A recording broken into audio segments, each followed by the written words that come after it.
வணக்கம், இது விஜிஸ் கிச்சன். இன்றைக்கி நம்ம காரப்பொடி மீன் வச்சு தான் குழம்பு வைக்க போகிறோம். ரொம்ப கோல்டு ஓவராக இருக்குது, இருமல் தொடர்ந்து இருக்குது, தொண்டை வலி ஜாஸ்தி இருக்குது. அதனால் நம்ம இன்றைக்கி காரப்பொடி மீனை வச்சு நல்ல மிளகு, இஞ்சி, பூண்டு, ஜீரகம் எல்லாம் வச்சு ஒரு குழம்பு வைக்க போகிறோம். இது எப்படி வைக்கிறதுன்னு பார்க்கலாம். இந்த மாதிரி மீனை கழுவி சுத்தம் பண்ணி வச்சுட்டேன்.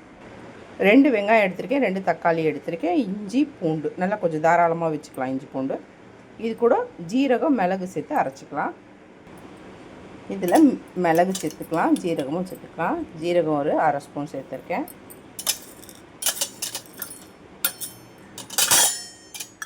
மிளகு நல்லா 1 ஸ்பூன் அளவுக்கு சேர்த்துக்கோங்க. கொஞ்சம் ஜாஸ்தி மிளகு வச்சுக்கலாம்.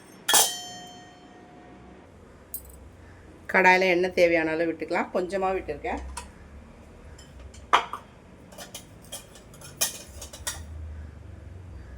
கொஞ்சமாக கடுகு சேர்த்துக்கலாம்.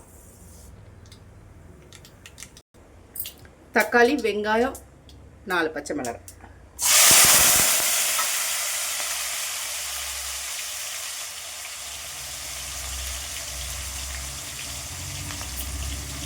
கொஞ்சம் கருவேப்பிலை, புளி சேர்த்துறேன். அது கூடவே அரைச்சி வச்ச மசாலா,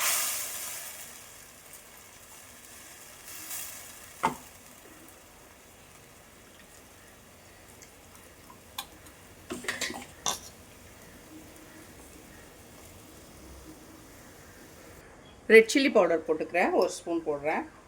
ஏற்கனவே மிளகும் சேர்த்துருக்கோம். நல்லா காரமாக தான் இருக்கணும் இந்த குழம்பு. தேவையான அளவு மிக்ஸ் மிளகாய்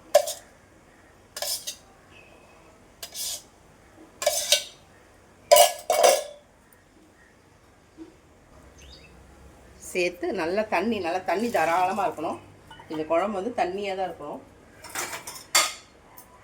திக்காக இருக்கக்கூடாது. அதை ரசம் மாதிரி ஊற்றி சாப்பிடணும், அப்போ தான் நல்லாயிருக்கும்.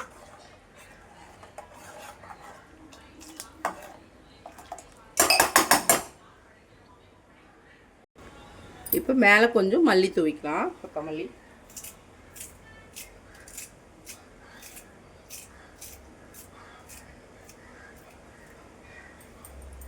இந்த ஒரு மூடி போட்டு நல்லா கொதிக்கட்டும். இப்போ நல்லா குழம்பு கொதிச்சிருச்சு. இப்போ நம்ம மீனை சேர்த்துக்கலாம்.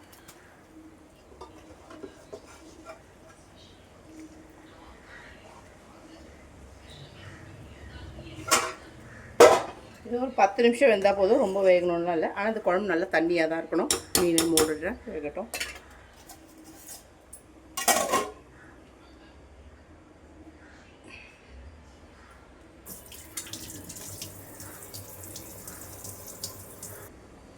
சூப்பரான காரப்பொடி மீன் குழம்பு ரெடி. இதை சாப்பிட்டு பாருங்கள், எப்படிப்பட்ட சளியாக இருந்தாலும் போயிடும்.